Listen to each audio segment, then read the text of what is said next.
Hello to all of you moms out there. This is episode 25 of the Solve for Mom podcast.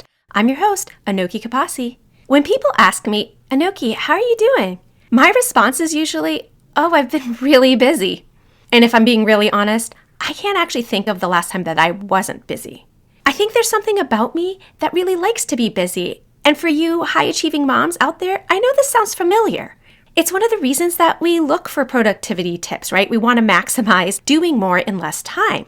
This might even extend beyond being a mom because I think so many other people can also relate to what it means to feel like you just don't have enough time in the day.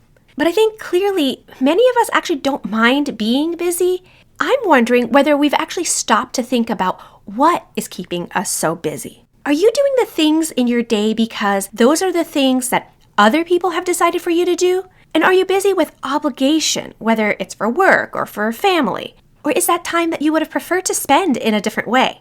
So today, we're going to talk about how to shift from obligation-driven busyness to a more intentional, fulfilling type of busyness.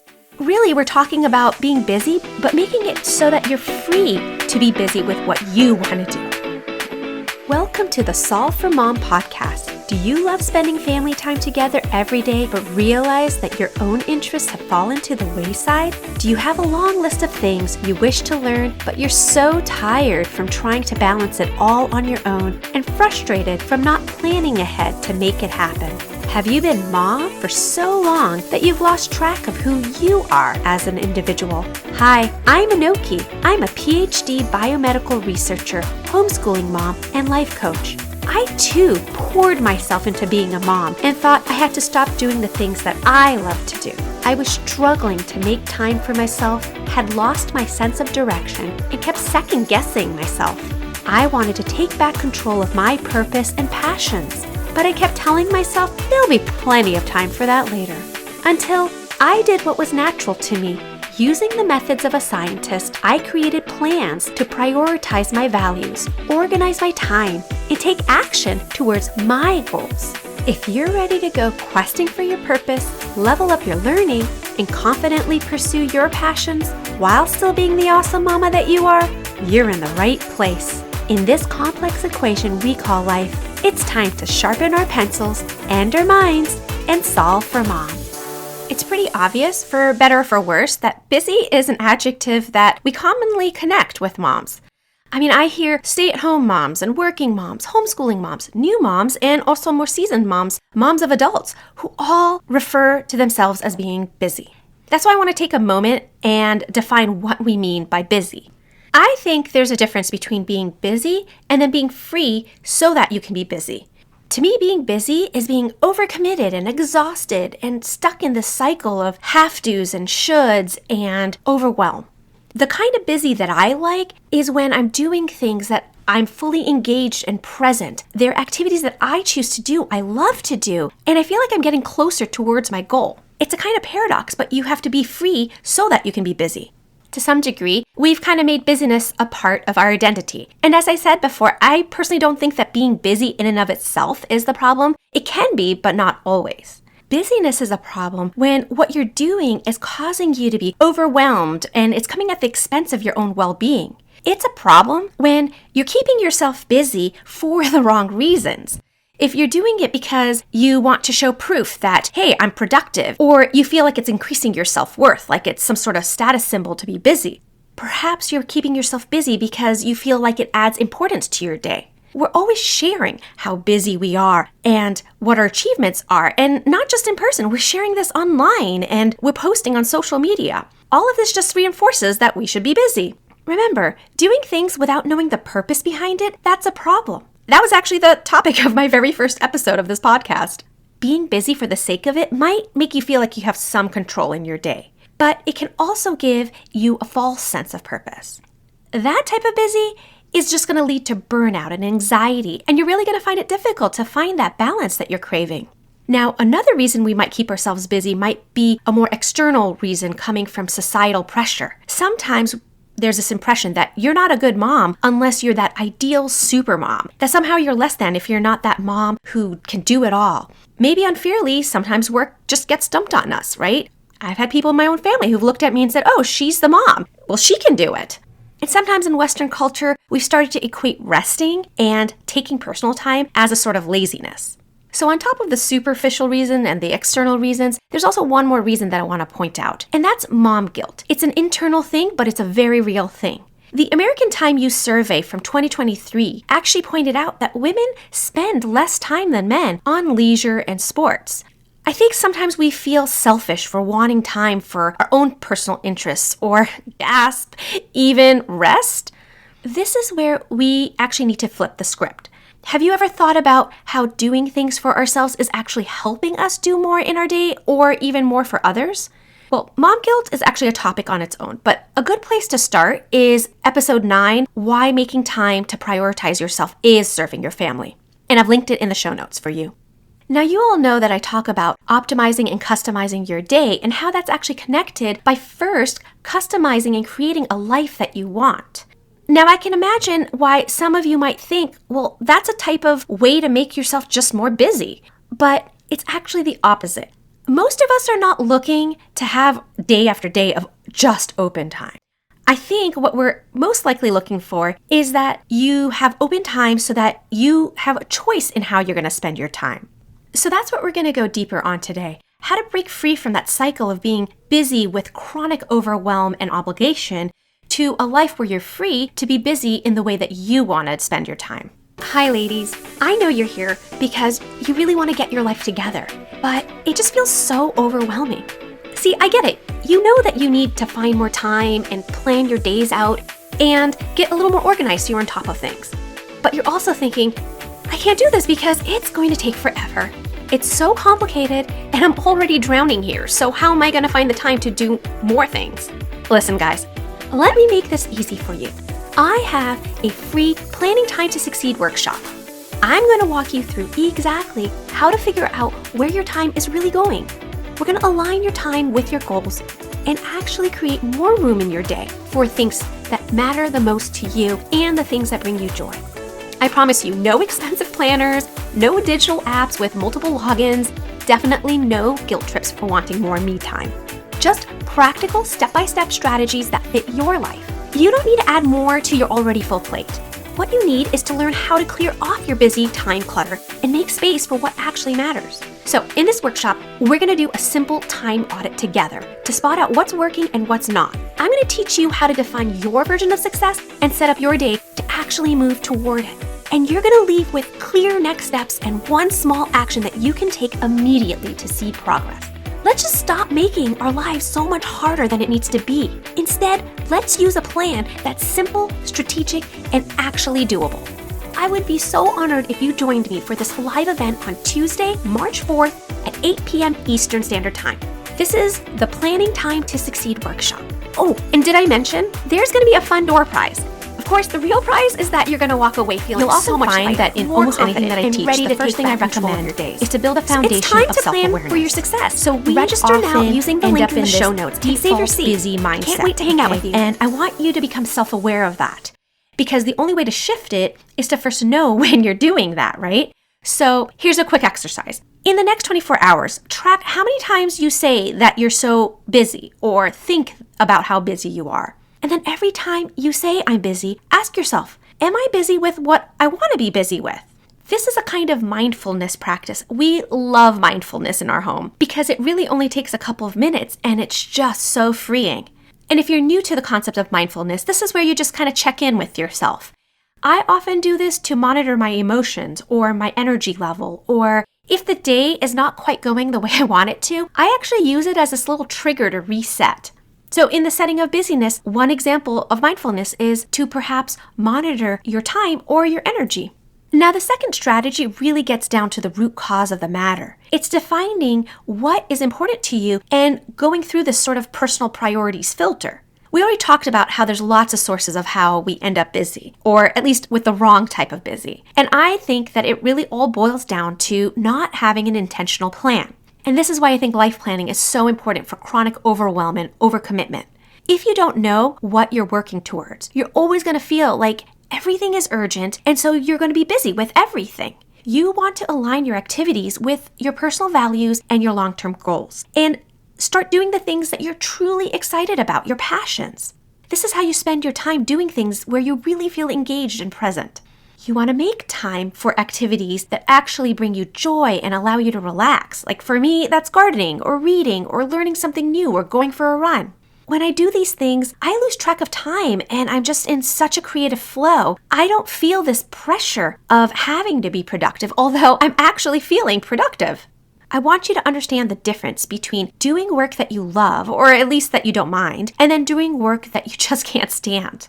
Honestly, this is even bigger than you think, because with life planning, we're thinking about things that relate to your long-term vision and your legacy that you want to create. So how do you create a life that you can look back upon and honestly say, wow, that was time well spent. I don't have any regrets.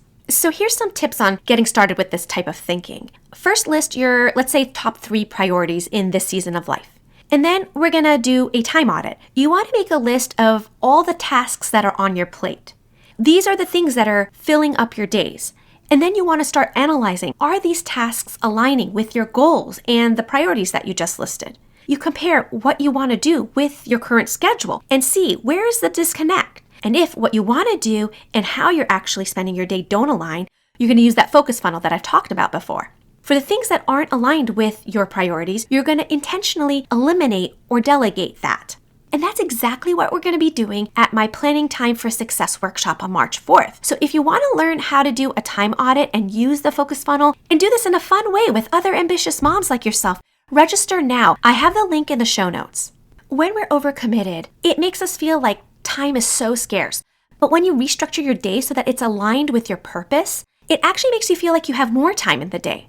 When I talk to many of you, you're actually really into this idea of minimalism, right? When it comes to your home, like with your home decor and the things that are inside, the toys, the clothes, etc. Well, what I'm proposing is to apply the same minimalism filter, but on your time. And I teach you how life planning can help you achieve that, how your life plan can be that minimalism filter for your time.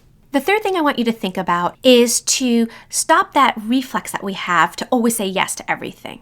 Not having boundaries or not sticking to them is one of the ways we end up with that wrong kind of busyness. We often default to saying yes to everything. That's how we always feel that we have to juggle everything. We need to start becoming selective about what we say yes to, right? When you say yes to one thing, you are saying no to something else. And that's why your life plan is what's going to help you to know what you should say yes to or no to. But what happens is we have this major decision fatigue because our whole day is a series of decisions we have to make. And so when we don't know how to decide, or we're just so exhausted from having to make decisions, we just end up saying, hey, it's just easier to say yes, so I'm just going to say yes. But now, going back to that life plan and having a minimalism filter, before agreeing to say yes to anything, ask, hey, does this align with my priorities? Is this something I want to do? What am I sacrificing by saying yes to this? These are things that you can cross-check with your life plan. That's how powerful life planning is.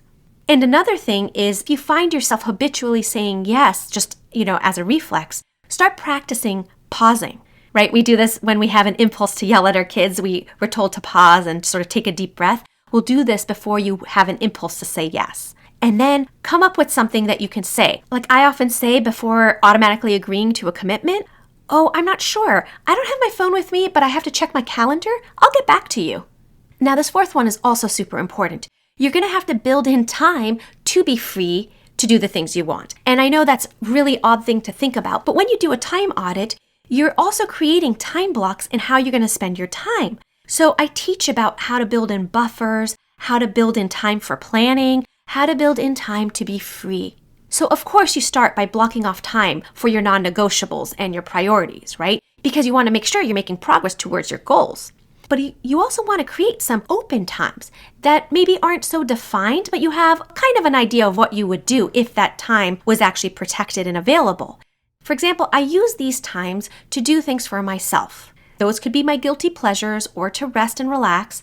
And sometimes I also use them as buffers or to prep and plan. But whatever you do, you really need to protect this time so that one, it's actually put into your time block as a routine part of your time and your day. And two, that you protect it as if it's an important appointment or meeting that you can't miss. Because one of the biggest mistakes I hear about is how even when you've built in some free time, quote unquote, you get distracted at other times and say, that's okay, I'll just put it in my free block. The other big mistake I see is you end up multitasking and making it more stressful. I know I talk about bundling and habit stacking, and those are super important strategies. But let me be clear. When you're already doing something, it's okay to use bundling and habit stacking to save you time and effort. It's okay to tack on something else that works synergistically and propels you a bit. But what I'm not saying is to do something that's counterproductive with the purpose of that time. So for example, I'm not asking you to check your work email while you're learning a new recipe with your kids just because there's 5 minutes where you just need to wait for something to simmer. The point of these free blocks, as I said, is so that you have a choice in the matter of how you're going to fill that time. Not because you're going to dump more responsibilities and obligations into that block. And another habit I want you to start practicing is to start padding your time. Whatever task you have, pad it with a little extra time, because what we often overlook is that we often do things that are really hard to articulate. They're those invisible tasks, right? Where you're managing schedules, or you have emotional needs that need to be addressed, or even just random household planning. I was talking to a client who said that one of the biggest things she hadn't even thought about was that she had to actually plan time to plan. Here's another example of one of those invisible tasks. I remember that one of my sons was really prone to tantrums when he was a toddler. And it really took me a long time to realize that the solution is that I had to spend more time with him, and I had to offer a lot of TLC during and after, and that was how he would get out of the tantrum. I couldn't just command the tantrum to end. But whenever the tantrum started, I used to think, I don't have time for this tantrum right now. But over time, I started to build in time in the day where I'd intentionally spend time with him more. And I would be right there with him in it as the tantrums were playing out, because in the long run, I was actually saving myself time.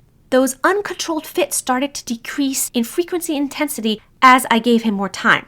And the last thing I want to talk about is actually kind of a sub-point. It's a process every project manager uses, where you're constantly reviewing the progress to see if your tasks are on track and in alignment with the goals of that project. So I talk about life planning a lot, but I haven't actually brought up the idea of maintaining your life plan. Now, when you develop your life plan, I often describe it as a one-and-done process. Yes, you've created it, and it's very unlikely to change unless you've had a very big life change. However, it is very good best practice, like any plan that you have, to do a quick review and just quick, simple things to maintain it, to make sure that it's current, up to date, and still serving you in the way that it's supposed to. So my goal in today's episode was to really empower you into shifting from one that might be out of obligation and causing you overwhelm to one that's actually very freeing because you're choosing how to spend your time. I want to show you that you are in control to make these changes and that you have a choice in how you spend your life. You get to choose how you want to spend your time, including where and with whom. I don't want you to fall into that cycle of overcommitment and being so busy with responsibilities that you forget that you have a choice in what you do. So here are the things we talked about and how you can make that shift. 1, become self-aware about when you refer to yourself as being busy. 2, defining what's important to you, being intentional with how you spend your time and putting things through this life plan filter. 3, stopping your reflex to say yes to everything and learning how to set that boundary. 4, making sure you're building in time so that you are free to choose how you're going to spend that time. And 5, making sure you have a process to review and ensure that your time remains in alignment with your goals.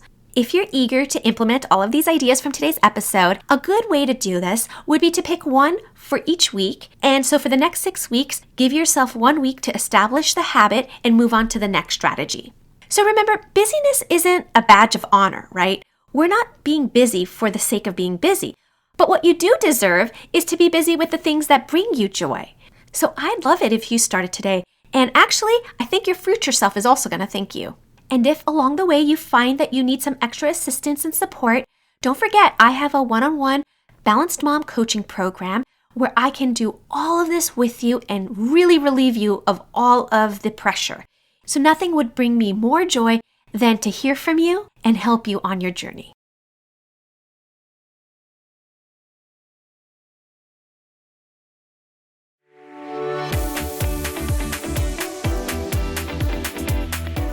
I hope today's episode will help you create time and freedom to pursue something you love to do. If you enjoy this show, please subscribe and tell other ambitious mamas about it. Who knows, you might even make a new friend by sharing a tip. It's all free. By the way, it would be amazing to hear what you think about the show when you leave a review. After all, my passion is to make this a great experience for you. Thank you for making my show a part of your day.